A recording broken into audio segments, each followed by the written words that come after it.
Welcome to the regularly scheduled meeting of the Oklahoma City Board of Adjustment for April the 20th.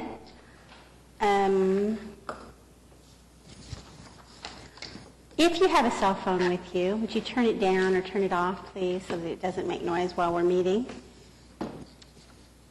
First order of business is continuances. No, first order of business is to receive the minutes of the April 6th meeting. Gosh, that's really loud. So moved. Second. I have a motion and a second to accept minutes, to receive the minutes of the April 6th meeting of the Oklahoma City Board of Adjustment. Would you cast your votes, please? They are received. Now, continuance requests.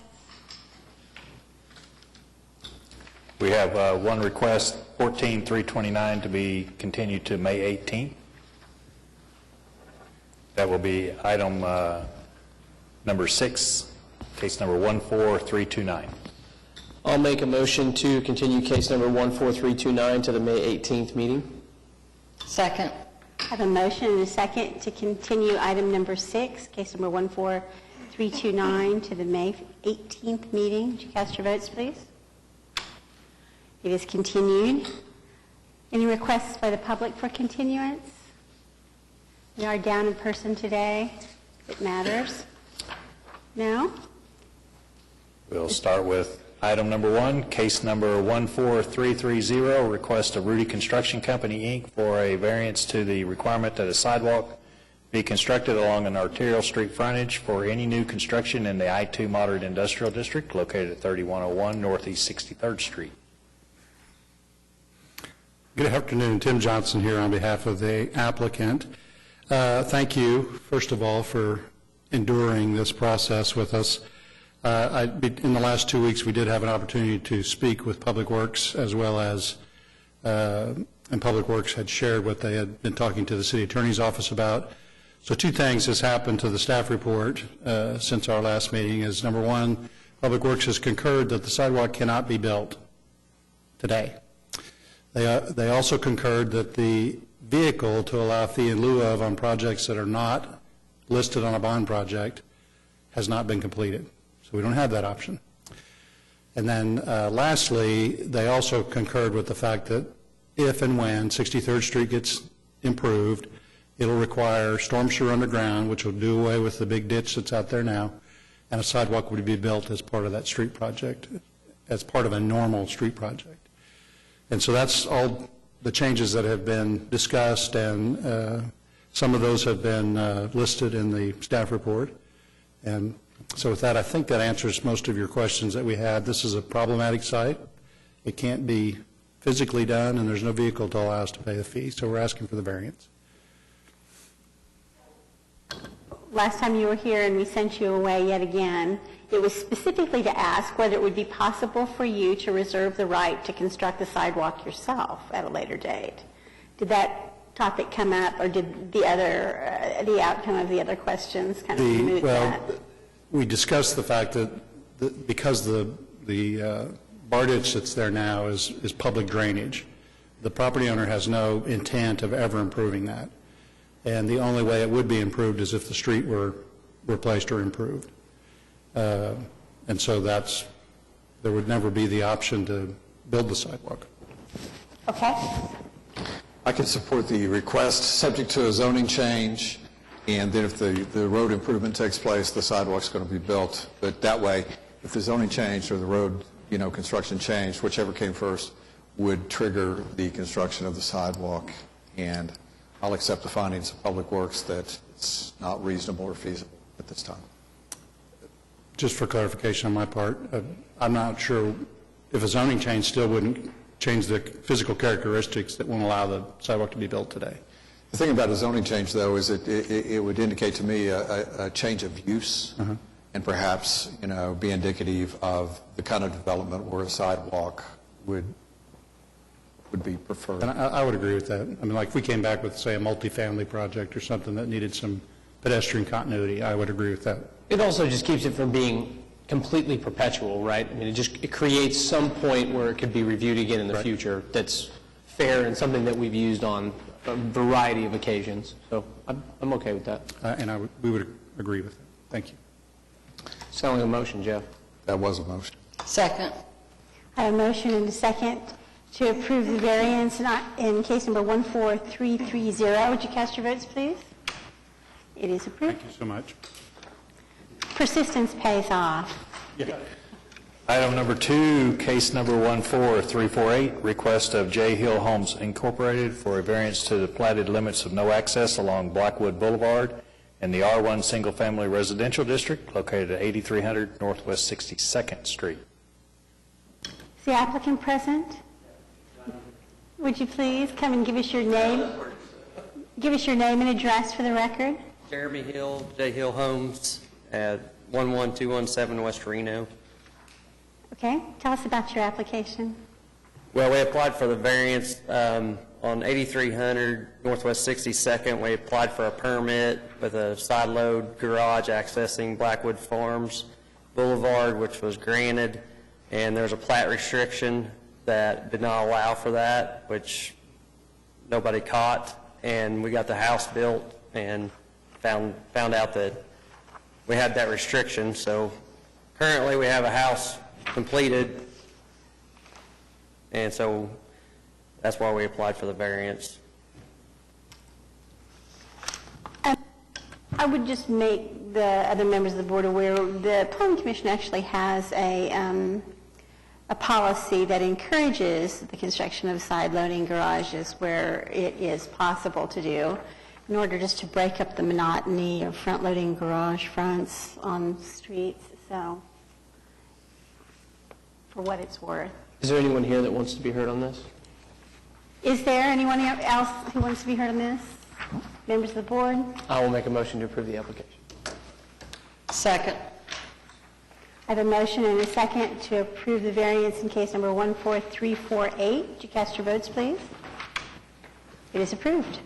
I was going to ask if you could pick the house up and kind of turn it to the side. Be but nice, wouldn't it? Didn't figure.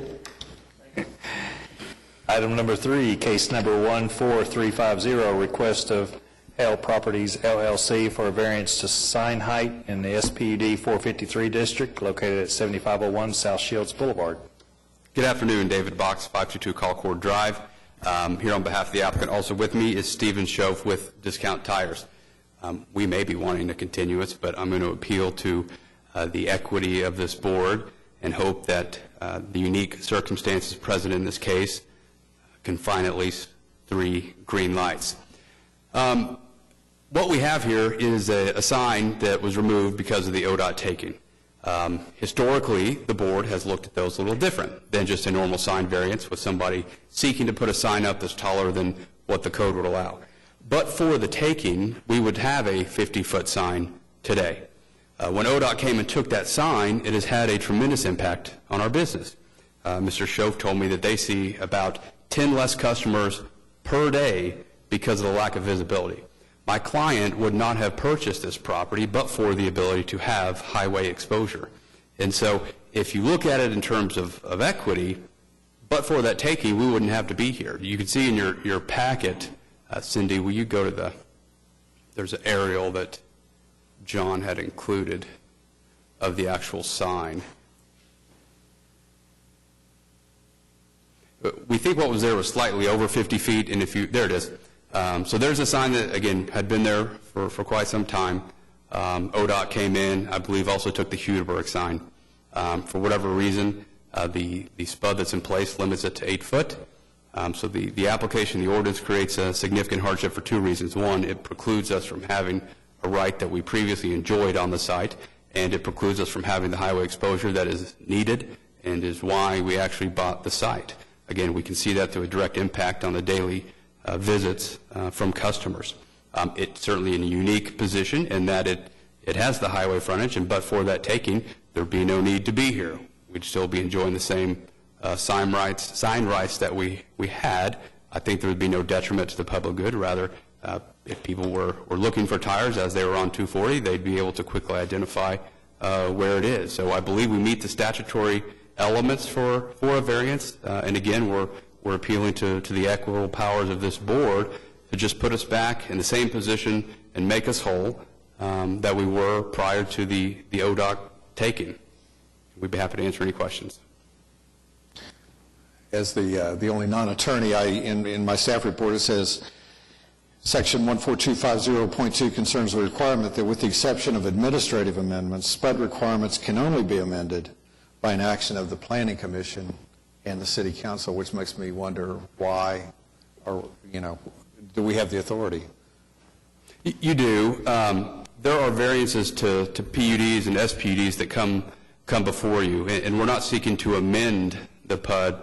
And again, if the taking hadn't happened, we wouldn't be here. What we're seeking is a variance from the height requirements within that SPUD to allow us the 50 feet. But it is not, in fact, the Walmart that I did over on Rockwell and Memorial, that was a sign variance to the sign package within that PUD. So you do have the authority. I'm going to defer to my colleagues, Sure. but I'm sympathetic and I understand the need and the justification for the higher sign. My only question is, do we have the authority, and is this the right way to proceed? And I'll defer to your counsel, but I have presented, and I know that there are others that have sought variances from PUDs, but I'll let Ms. McDevitt respond. You can vary the requirements of a PUD or a SPUD, but the other mechanism is, of course, to actually amend it and go through Planning Commission and City Council. Which is what I think needs to be done here. I asked staff to provide me with a copy of the SPUD. It speaks very specifically to signage.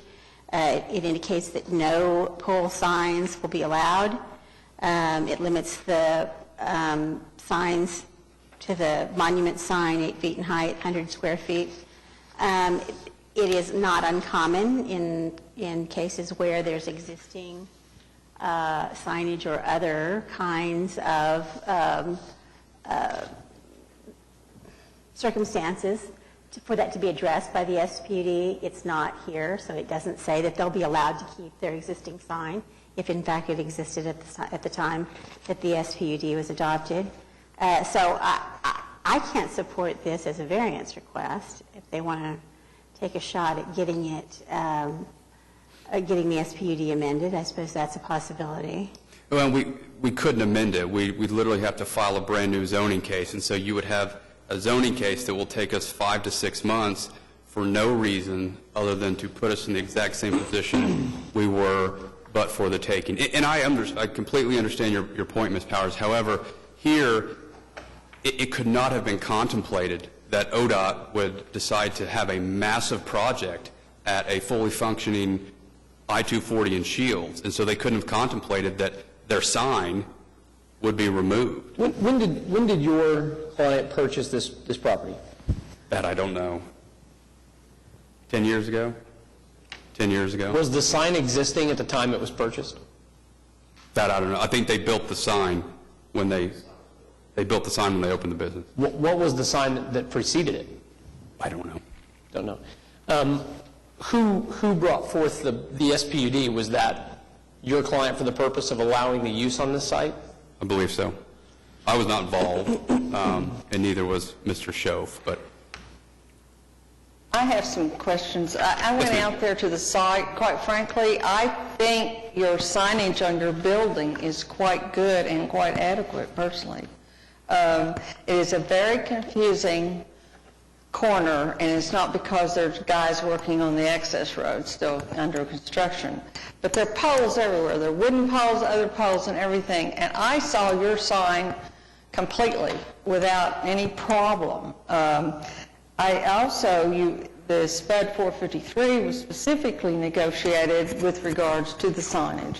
And you were not involved with that, I know, and it made the statement that no pole signs will be allowed. So the pole obviously must have been in place or permitted prior to the SPUD somehow. I don't know. And it was a non-conforming, Right. and it was removed. But I have problems with adding yet another big, tall, huge sign at that location or allowing it to be moved. I think we need to be careful. So there are two examples that are fairly similar that I want to just draw people's attention to here. One is we had a sign that was in this corridor. I don't remember what meeting it was, but it involved a bank sign that had been placed for a significant period of time. Then there was a case at our last meeting where there was a discussion about this, and I am absolutely steadfast in that if there is a PUD that has an element on signage where there's not kind of an extenuating circumstance that would really merit interference with it, it should go back administratively through that process, through the legislative process, the Planning Commission and City Council. If you say that there was an existing sign and that this sign was when you bought the property, people make purchase decisions about stuff like that. Signage is a big deal, and if you can have a sign that gives you that kind of visibility, it affects where you put a location. I promise you that's true. So my concern is when we look at these things, we just need to be careful because, and I can't get the information that I need to support what they're trying to accomplish here, but to not have a vehicle where we allow variances on things like SPUDs or PUDs in circumstances where somebody goes out, buys a property, their property's condemned, and so they just lost what they may have bargained for. I can't support that. That's exactly why I think a variance needs to be permitted. What concerns me is I don't even know who negotiated this SPUD. If it was them, then it needs to go back legislatively. If they walked into it, and again, I wish I knew when the sign had been constructed. I wish I knew what was there before. I mean, if it was a 50-foot sign we replaced with a 50-foot sign, it was actually a little taller. So it was a little taller than 50 feet. I think it was 55, which if you read our request, it says 55.5. I think that's what it was. So what we're going back to is 50. And the reason why we should have to go back through Planning Commission and Council, if you think about it, otherwise it would be a circumvention of the legislative process. You agree to something, and then you come into this board and you're tricking the process. Well, this is a different situation. No, because they had that, and so I agree with you. But who negotiated this? Because they I mean, if I'm the guy who buys a property that has a 50-foot sign, and then I agree to a rezoning to put it in an SPUD, knowing that I've just agreed that if my sign is lost, I'm going to get an 8-foot sign, I've just made a really bad deal. And that I'm not sure. But what I believe happened is they had a 50-something foot sign, and so whoever agreed to that didn't contemplate ODOT taking that sign. So any other signage, well, sure, 8 foot's enough, because we've got our highway exposure. That's the only reason we want to buy this site. And so, but for this unforeseen, issue where ODOT comes and takes a right that the only reason we wanted the site, I mean, it's a different situation. Perhaps ODOT should have paid for that when they took the property. I mean, maybe it should have been an element of compensation, but well, two things there. The point about non-conforming uses is they're allowed to continue to exist until they don't exist anymore, and then you have to come into compliance with the code. And that's what's happened here. And the reason that they don't exist anymore, would it be any less equitable if the thing had caught fire or a big truck had run into it? I mean, it's the fact that it's foreseen or unforeseen is really not the issue here.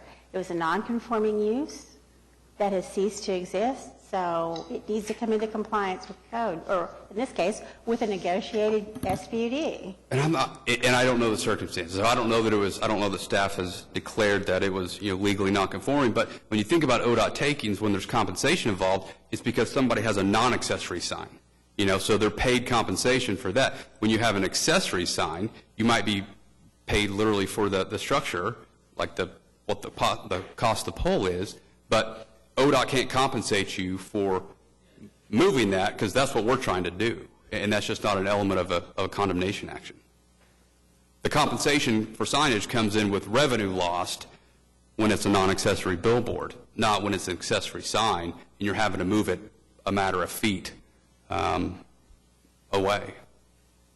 I would like to make a comment. I may be wrong on my recollection, but on the bank example you were giving, as far as I recall, there wasn't specific SPUD language in there where they had negotiated the sign regulations, and that certainly makes a difference in my review of it, at least. I totally agree that the SPUD's purpose is to negotiate on very specific types of uses and things that affect the property.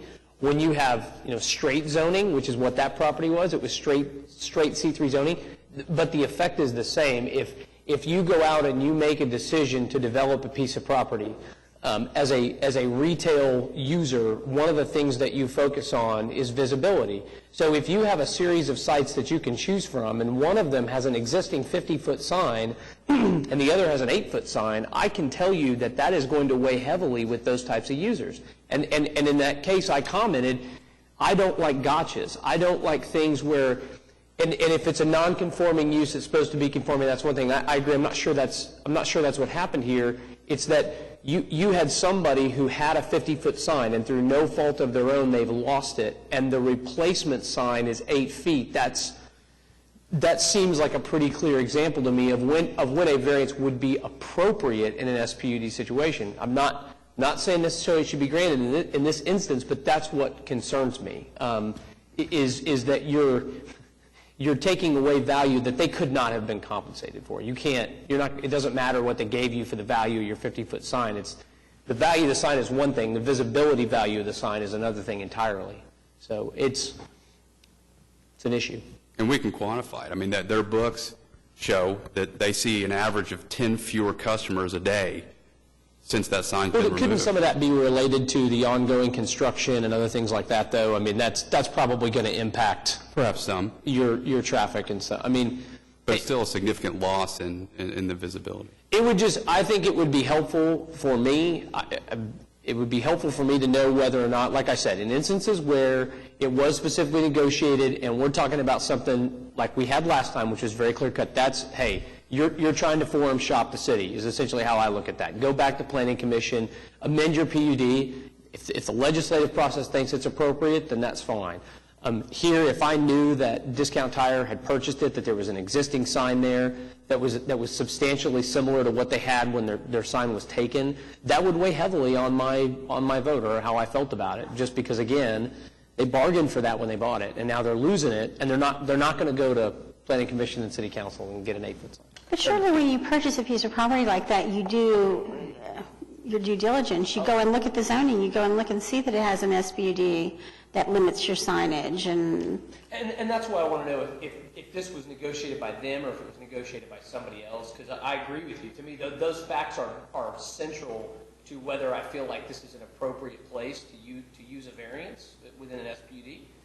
If it was something that they negotiated, then I feel, if it's something that they inherited, I feel a little bit more sympathetic because But even if they inherited it, this document existed, they could have gone and seen that it didn't allow for the kind of signage that they had, so. I agree, I think.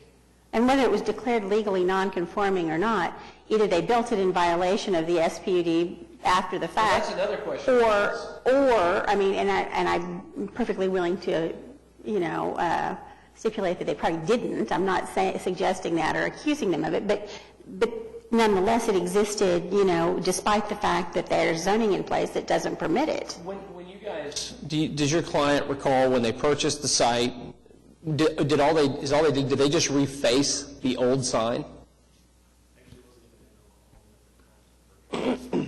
One thing they could do is, you could go to the county clerks and you could look at the transaction date for that piece of property, and we know what the date of the SPUD is.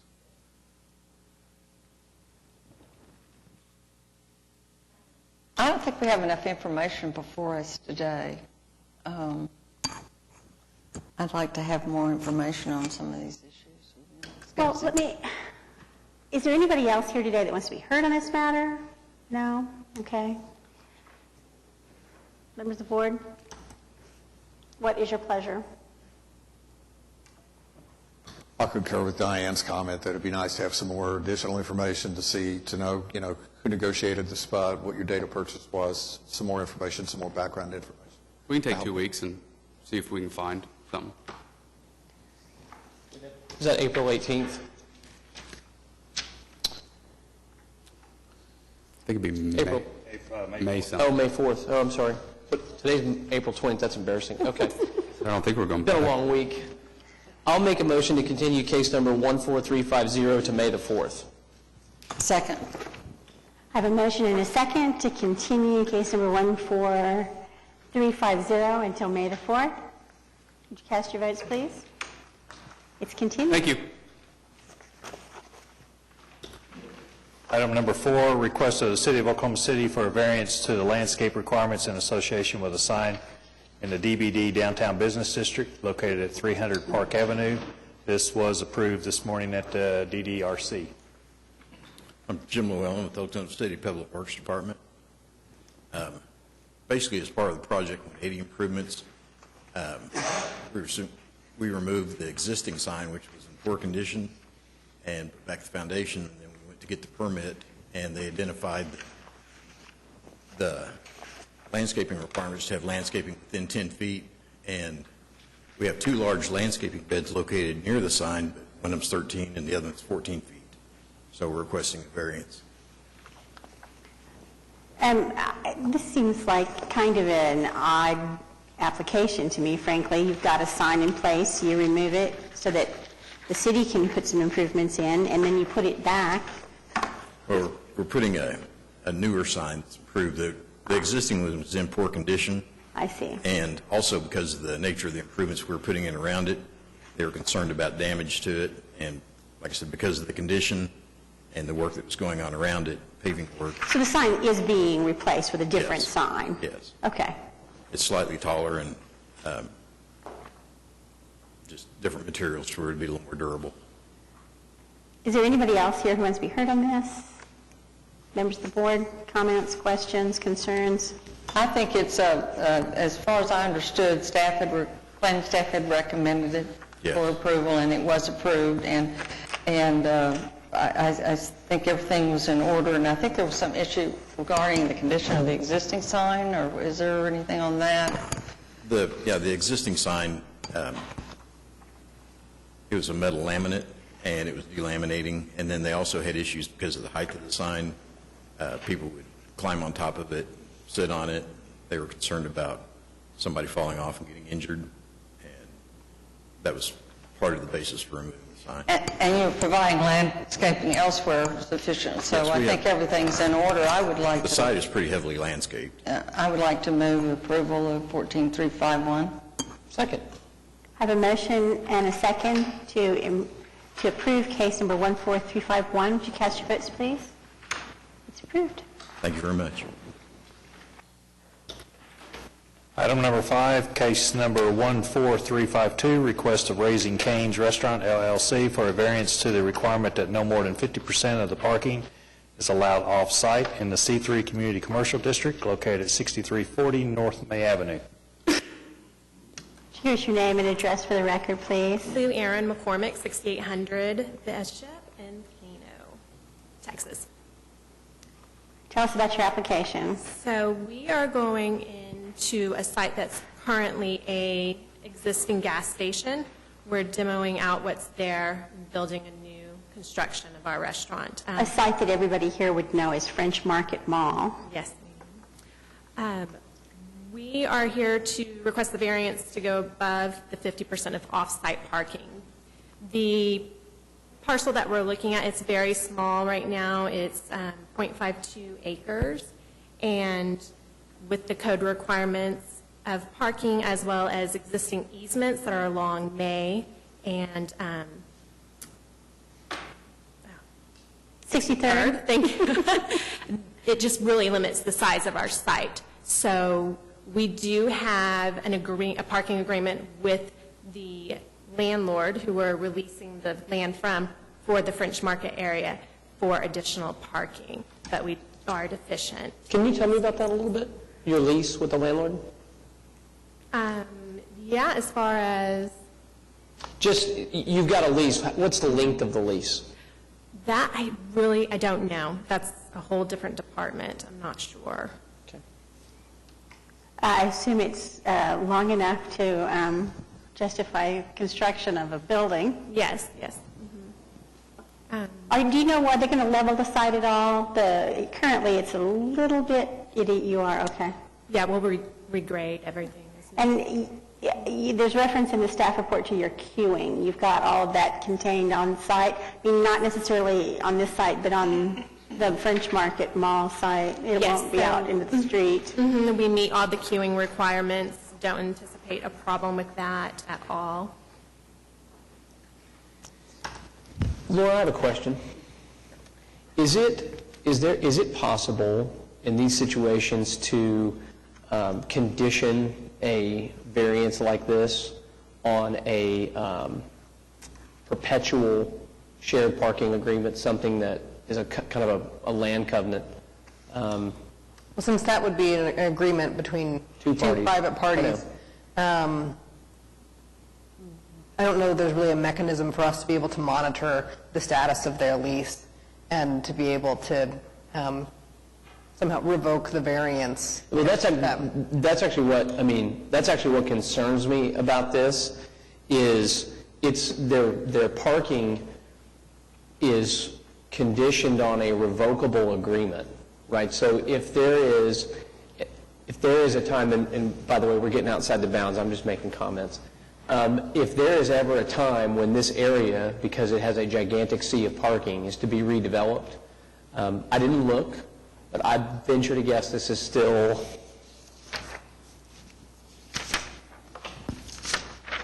yeah, it's just straight C3.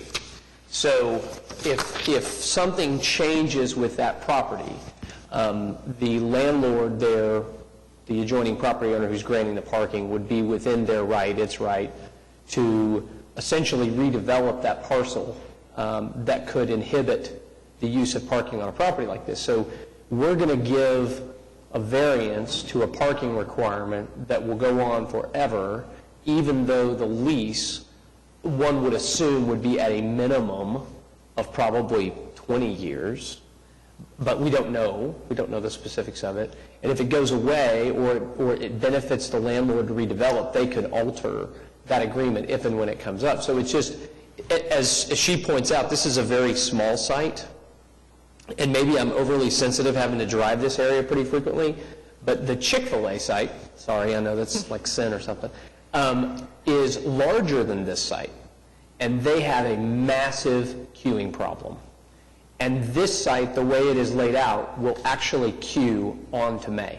If it extends out, it will queue onto May because their ingress and egress that's existing will queue straight into it. That is very concerning. And I don't know if that has anything to do with the variance, but it's very concerning to me. Well, it concerns me. As somebody who has got a daughter who's addicted to Chick-fil-A, I go through there like 5 times a week, and I know exactly what you're talking about. They have they manage their queuing aggressively, and it's still an issue. So yeah, my question with respect to the queuing was about that. You need to make sure, and frankly, my willingness to vary the parking would also be affected by that. You need to make sure that you've got a way to queue off the street. I mean, if not on this site, then on the French Market site. Yes. Because it's May Avenue or 63rd Street, either one, would not be a good option for that. Yes. You're forced queuing. I mean, the way that your site is designed, you are forcing the queue in one direction, and that is back toward May, because you've got a one-way access coming out of your drive-through with a right turn only, which we all know no one will honor.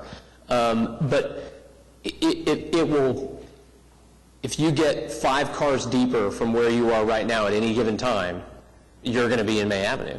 So I can tell you one thing, the way we have our sites designed is the front of the building, that drive lane there, that is one way, we do make it 24 feet, and that is for additional queuing purposes, so cars can continue to wrap the building, but traffic can still flow. We do really take care of the queuing issues on our restaurant sites, and I don't anticipate it to be a problem. Of course, there's always like a honeymoon period when we first open, but... And I have no doubt you guys would probably manage it, if not better than Chick-fil-A, certainly equal. But this easement, or this variance without the easements is the same thing. It goes on forever. And so if you're gone, this is a great corner, and I think redeveloping this corner is great, and I'm all for that. I got no issue with that. I think that's wonderful. Love the vacant gas station, but no doubt this would be great.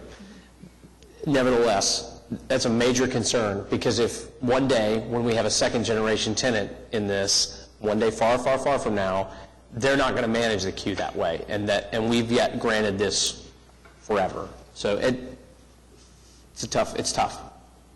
I'm not sure what to tell you. I will say, for what it's worth, I mean, I get what you're saying about that.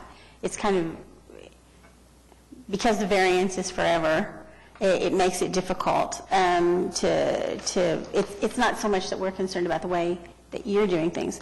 This is very similar layout to the 23rd and Penn site. And queuing does not spill out onto Penn. So in terms of the way they're laid out and the way they manage their site, I would have some comfort about that. But I get what you're saying about future users. My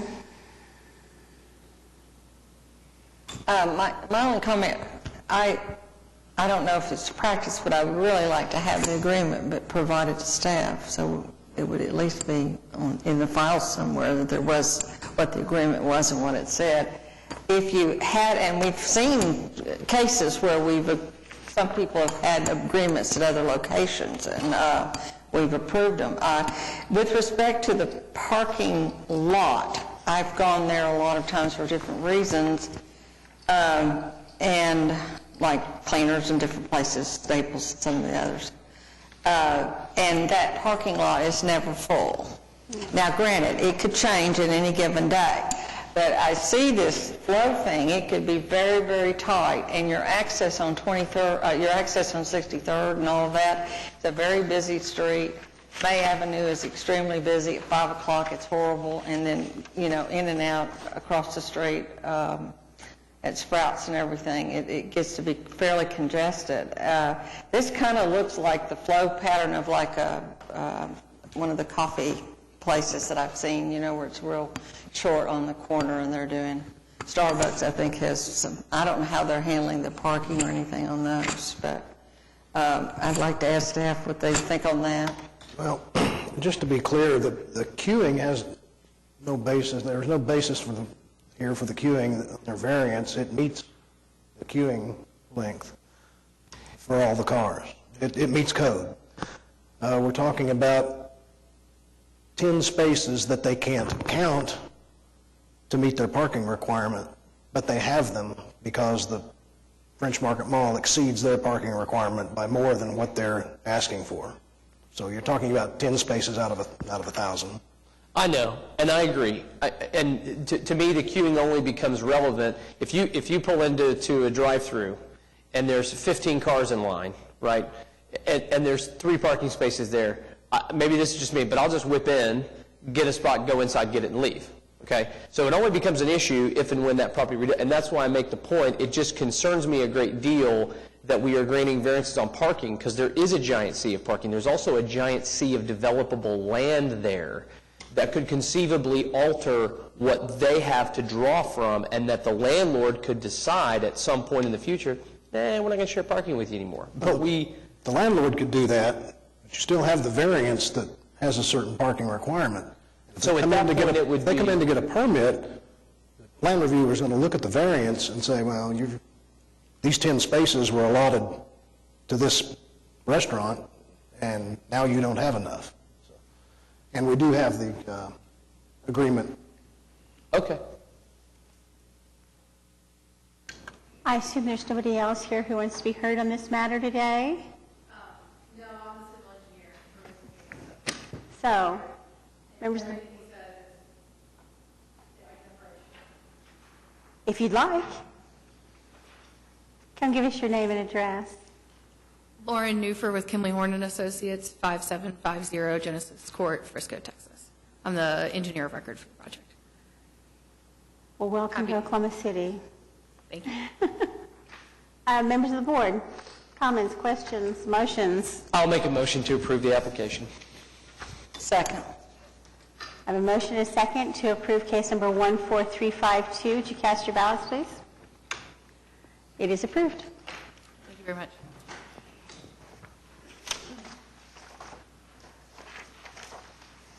Additional items, communications reports. We don't have committees. Anything from board members? Municipal counselor? citizens to be heard. I'll entertain a motion to adjourn. So moved. Second. Motion and a second to adjourn. Cast your ballots, please. We're adjourned.